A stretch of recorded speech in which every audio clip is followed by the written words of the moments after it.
Hey, welcome back. Angela with Rover Realty in sunny Arizona, here to share with you the good, the bad, the ugly about moving to Arizona and all the real estate in between. Now today, we're going to talk about the creepy crawlies in Arizona. I know that when I first thought about moving to Arizona from the Pacific Northwest, the thought of snakes and scorpions and termites and oh my, it was just super intimidating and very scary. So I want to get right out there and talk about our particular critters that we have here in Arizona and how we handle them, the ways that we can take care of issues with pest control so really it becomes a non-issue and more often than not a thing that you really have to think about again. So let's dive right in. First and foremost, let's talk about scorpions. Here in the valley, we tend to get more of what's called a bark scorpion. They're a light tan, light brown. They travel in paths from my understanding. So you may see a bunch of scorpions, maybe you're not getting pest control, you haven't done some of the things that can be taken care of to remove their food source, and then your neighbor right next door has never seen one.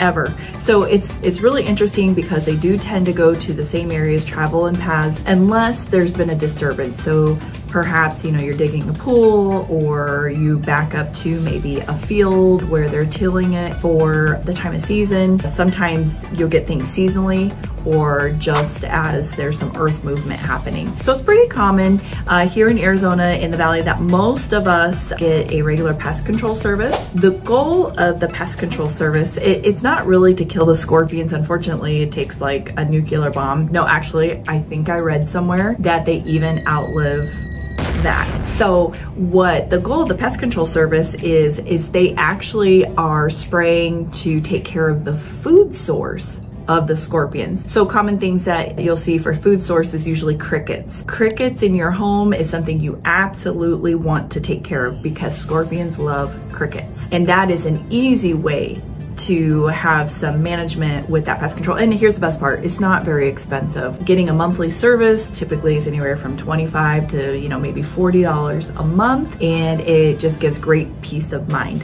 I don't want to see any bugs in my home because they could be a possible food source. Another way to help minimize or not attract anyway scorpions is the items that you pick for your yard. So for example, scorpions are very attracted to citrus, certain types of palm trees, aloe. So if you avoid putting some of those items in your yard or right up against the house, that's probably a really good thing. Now we talked about removing the food source, but sometimes I get people that think, well, I have kids and babies and pets, and here's the great news. The product that the pest control folks put down, they'll typically put it all around the perimeter of the home. They'll put it in the perimeter of every room inside of the home. It's made from a natural flower product, and so it's typically not harmful to pets or children. They usually ask you to hang tight on letting your pets in the room until it just dries, so they're not tracking it all over the place, although I've never really seen or smelt it, but it is pretty safe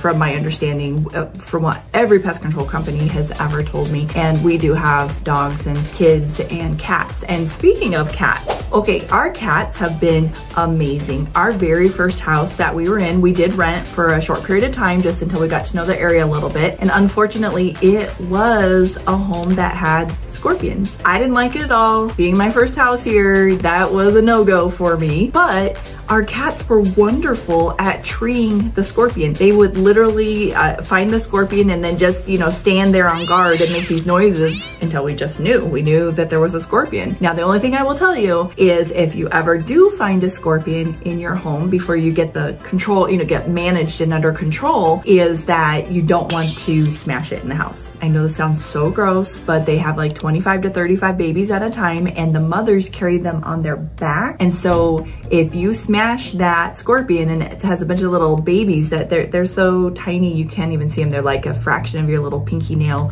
Those will scatter. And unfortunately, the baby scorpions have the strongest amount of venom because they don't know how to control it when they go to sting you. So good news is if you were to get stung, it's equivalent, from my understanding, to a really, really bad spider bite. Thankfully, we've been here 15 years, knock on wood, not a single member of our family has been stuck. I will say that we have been in homes that have been backed up to sheer desert, basically. We've never seen scorpions in our home. And then we've been in neighborhoods where we were near a field that they would till like 2 or 3 times a year. And yeah, 2 or 3 times a year, we get 1 or 2 scorpions. And then we've been in homes where, well, the rental home was a problem. And unfortunately in that situation, from my understanding, is once they spray, it initially drives everything, all the activity into the home. So usually for the first few months there, you know, the first few weeks, I should say, there's some activity until you get it under control with that regular monthly pest control service. And finally, I will suggest that if you moved here and you're still paranoid, freaked out, invest in a black light. You can actually go out. It's a fun family activity. Well, when you're doing it outside and finding them. Definitely not if you found them inside. But if you take a black light, they actually glow in the dark and you can go on a little scorpion hunt. Kind of cool. Next, we're going to talk about termites. In the real estate world here in Arizona, we have a saying, it's not that if you're going to get termites, it's when are you going to get termites. It's not so bad. However, we have something called subterranean termites. Now, where I'm from in the Northwest, if you were told you had termites, I mean, that was bad stuff. Like I never met anybody that had termites in the Northwest, but from my understanding, it was, they were tenting the house. It was thousands of dollars. You maybe had to live somewhere else. Nothing like that here in Arizona. As a matter of fact, the treatment for the termite is anywhere from typically in the $300 to maybe $500. They drill holes around the perimeter of your home. They put product in. That product gets carried by the termites back to the main, you know, hub of where all the termites are, and then it takes care of the problem. And the damage they do to our homes in Arizona is usually fairly minimal as well. I've seen homes where they've had termites for years and really there's just, you know, some divots in the drywall where the termites had eaten through some of the drywall. So that's the good news. The other good news is that when you get that termite treatment done, it's registered with the state because it typically has a warranty. You can choose depending on the type of product and the years of the warranty. That usually runs for like a 1-year warranty, a 3-year warranty, or 5-year warranty. And that warranty follows the home, not the person. So if there is a reoccurrence, the termites come back, because remember, again, it's not if you're going to get them here in Arizona, it's usually when. Then they just retreat the problem area and that usually takes care of it. I will say I have found in my experience that termites are often attracted to water. So if you have something that is dripping or leaking even from time to time, whether it's a hose bib that just drips a little bit when the kids use it from time to time, or in the house we recently purchased, courtyard was a fountain, and that little bit of splattering over from the fountain, and guess what? We had termites along that wall. Very quick and easy solution, not a problem whatsoever. We will check like twice a year in that particular area to see if they've come back, because we did not remove the fountain, so it's highly likely that we will get a reoccurrence of termites in that area. Now you might be wondering, what the heck do termites look like? Where do I look for them? What should I look for? And that's a great question. They show up in a few different ways. The first one that we see most commonly is if you've ever seen a paint drip, you know, where you just had too much paint on the brush and it was a real thick drip down the wall. That's what our termite tubes look like. And it's very common to see them on the exterior of the home along the stem wall, that cement area right below the stucco. So that's a very common area to see the termites. You might also see them inside the home, again, looking like a paint drip. And another way that you'll see them show up is actually from the ceiling. It will look like, I don't know if you grew up in the 70s and you had all the family around you that smoked and they'd let their ash on their cigarette just dangle for days. It looks like that ash from a cigarette hanging from your ceiling. You might even think it's possibly just a cylinder cobweb of some sort. That's usually termites. Now, if you knock that stuff off, whether it's the paint drip or that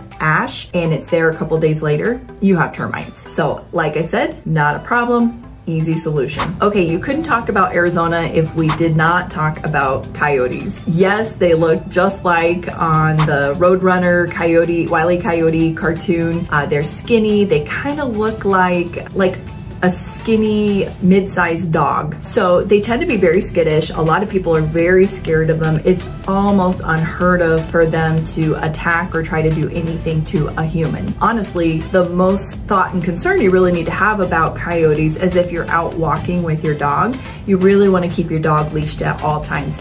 Typically, we see coyotes individually, you know, just kind of running down the street or through a field, but once in a while you will see them in packs. They are pack animals. They do tend to travel together. It's more common to see them, you know, early in the morning, later in the evening. They have distinct times when they like to move around, especially during the summer when it's very hot out. The other thing is sometimes, and this is super eerie, when you're getting ready to go to bed for the evening or you're watching a late night movie, you will hear them howling.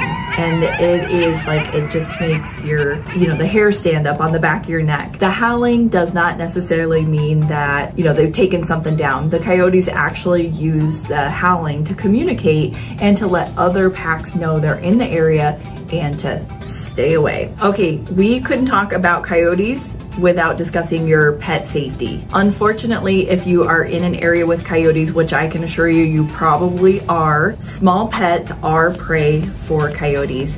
If you moved from an area where you could let your cats in and out, you probably can't do that in Arizona. Cats and small dogs especially are a food source for the coyotes. And yes, you might have a really tall block wall, but unfortunately those coyotes are very agile and they will easily jump a 6-foot, 10-foot, 12-foot wall and take off with your beloved fur baby. So that is something we definitely need to talk about. If you are out walking, like I mentioned earlier, it's a good idea to keep with you maybe an empty soda can or water bottle, fill it with rocks or coins. If you do run into a coyote, remember, they're very skittish. They're typically not going to bother you. If you are walking with your dog, they may be a little bit more interested. The best thing to do is to not run from a coyote. You want to stare it down, and if you have that water bottle that rattles, you want to make a lot of noise. They don't like noise, so you want to shout, you want to wave your arms, and typically that takes care of the problem. Now, when we're talking about small pets, we do have some other predators that we have to be very concerned about here. In the second video, I will be covering some of our birds of prey and how they can be just as dangerous to your small pet as the coyote.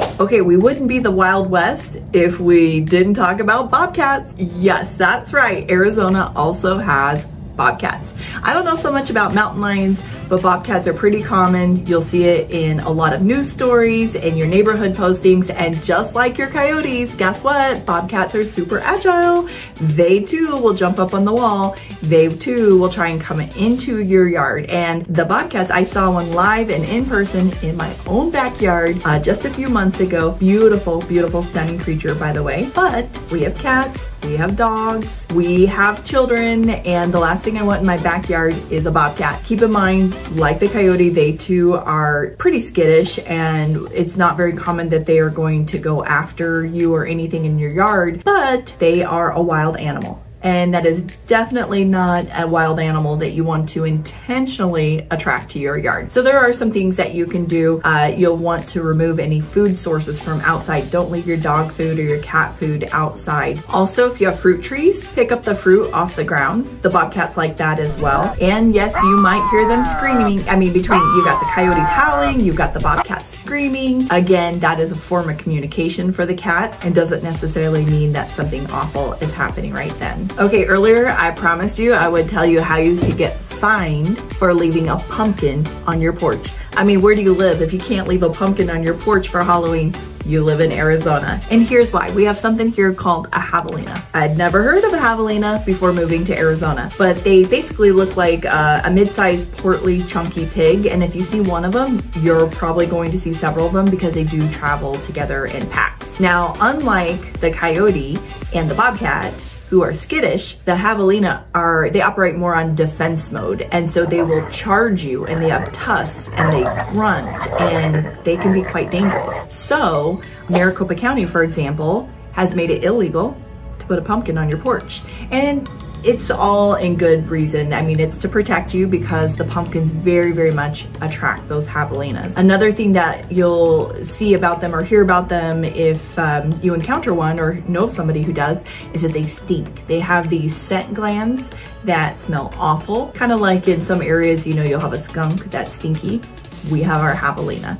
So in the next episode, I will share with you some other critters that we just don't have time to talk about today. I know you all want to know about the snakes. Yes, I did get my dog trained with a snake trainer. I'll cover that in the next episode. So be sure to hit subscribe, smash that bell so that when I release that next week, you can find out more about snake training with your dog. And then of course, I haven't even touched on spiders. I'm sure you've heard of tarantulas, black widows. We have toads, we have lizards, you name it. We have so many fun critters in Arizona. And if you live here, you know, there are some things that you should know, especially if you have pets. If you're thinking about moving here, again, don't worry. We have things that you can put in place that you can do to make it a safe and fun and wonderful place to live. I've been here for 15 years. I don't regret a single thing of it. And thank you for joining me.